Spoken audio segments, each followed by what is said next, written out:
let's start. So I'm Elin and I work for Hiv-Sweden and I'm here with Nicoleta Policek, Executive Director of the European AIDS Treatment Group. We work in Copenhagen, Denmark at the CHIP, Center for Health and Infectious Disease Research, and also for Testing Week. I'm Claudia Langenegger. I'm from Switzerland, almost Sweden. And I'm here as an exhibitor. Medical Director of AIDS Healthcare Foundation in Columbus, Ohio. From France, north of Paris in Amiens, and I'm working in an infectious disease hospital. I'm from Turkey. I'm working as a researcher and also a physician in HIV and other infectious diseases. I'm a physician. I work in infectious disease unit in Milan. So I'm working on research. Myself is based in Australia. We are part of the Fight Infections Foundation that is based in Barcelona. We try to support researchers for implementing their research. Nice. Speedy. You're also Netherlands? Yeah? Thank you! The research. Yeah. That's community NGO. Belgium. Yep. Like a community NGO. Yes, it's more. Yeah? Pin it to the map. There we go. In first. Healthcare. Healthcare. Yeah. There it is. Ohio. Ohio. Another board. Amiens is 1 hour north of Paris. Here. I'll pin it here then. I'll pin it for you. And I come from Milan, Italy. Okay. So this one? And we are based in Barcelona. What challenges do you meet in your work today around HIV? We work as project coordinators, so our challenges are mostly regulatory and legal challenges when it comes to data. Especially when working with so many countries, then each process can take such a long time depending on the country. I think the first challenge is funding cuts.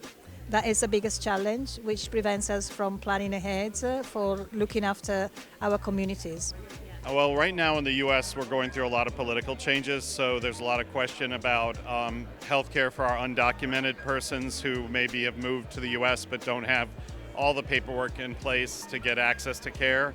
Also, I would say PrEP retention's been a big issue, so that's maintaining people who are at risk for HIV to basically maintain PrEP medications long-term so they can avoid HIV disease. Since we've noticed almost more than half of the newly infected HIV patients had been PrEP patients at one time but had stopped PrEP for some reason.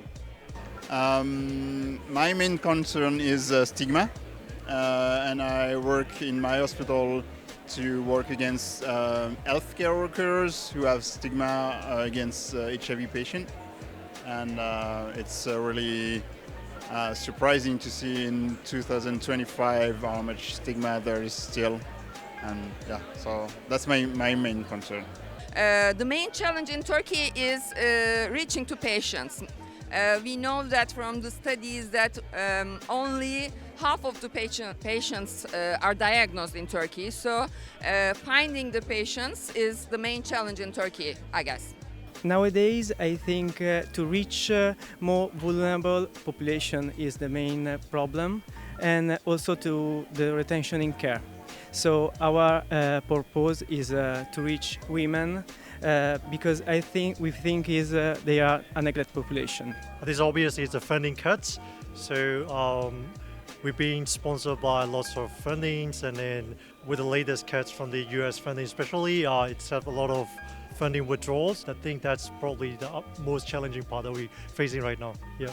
We basically try to stay updated with the information that we provide in our meetings. So this is a challenge to always have the best speakers or the best information to spread the word.